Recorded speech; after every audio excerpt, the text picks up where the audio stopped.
কর্ণফুলী থানার মজ্জারটেক থেকে যাত্রী বেশে সিএনজি অটোরিকশায় উঠেছিলেন কয়েকজন যুবক। চালককে ছুরি ধরে হত্যার হুমকি দিয়ে মারধর করে গাড়ি থেকে ফেলে দেওয়া হয়। সিএনজিটি নিয়ে পালিয়ে যায় ছিনতাইকারীরা, তবে শেষ রক্ষা হয়নি। দুই ছিনতাইকারীকে গ্রেফতার ও সিএনজি অটোরিকশাটি উদ্ধার করেছে রাউজান থানা পুলিশ। এই তথ্য নিশ্চিত করেছেন রাউজান থানার ভারপ্রাপ্ত কর্মকর্তা ওসি মনিরুল ইসলাম ভূঁইয়া। গতকাল রাত শেষ রাতের দিকে আর কি 2:30টার দিকে আপনার মজ্জারটেক এলাকা থেকে এটি সিএনজি ছিনতাই করে নিয়ে আসে 4জন ছিনতাইকারী।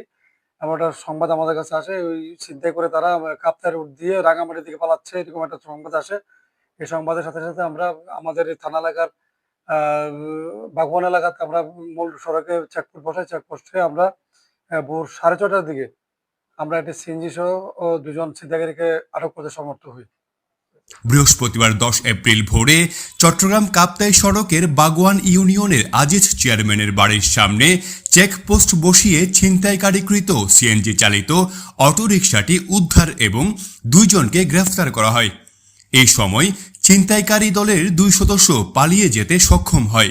গ্রেফতারকৃত 2 ছিনতাইকারী হলেন নগরীর বাকুলিয়া থানার 18 নম্বর ওয়ার্ডের কামালিয়া বাজারের নূর ইসলামের ছেলে 30 বছর বয়সী মোহাম্মদ খোকন ও ভোলা জেলার দৌলত খান থানার চর খলিফা ইউনিয়নের নুরুন্নবীর ছেলে 19 বছর বয়সী মোহাম্মদ আওলাদ হোসেন এবং পলাতক 2 ছিনতাইকারী হলেন নগরের বাকুলিয়া থানার কালামিয়া বাজারের জাহাঙ্গীর আলমের ছেলে 27 বছর বয়সী মোহাম্মদ শামীম ও চাঁদগাঁও থানার রাহাত্তারপুল এলাকার সাইফুল আলমের ছেলে 22 বছর বয়সী মোহাম্মদ সুজন। এই ঘটনায় গাড়ির মালিক নোয়াখালী জেলার সেনবাগ থানার কাবিলপুর ইউনিয়নের প্রয়াত আব্দুল মালিকের ছেলে ও বর্তমানে নগরীর উত্তর আগ্রাবাদ মিস্ত্রিপাড়ার বসবাসকারী আবুল হোসেন বাদী হয়ে রাউজান থানায় এজাহার দিয়েছেন।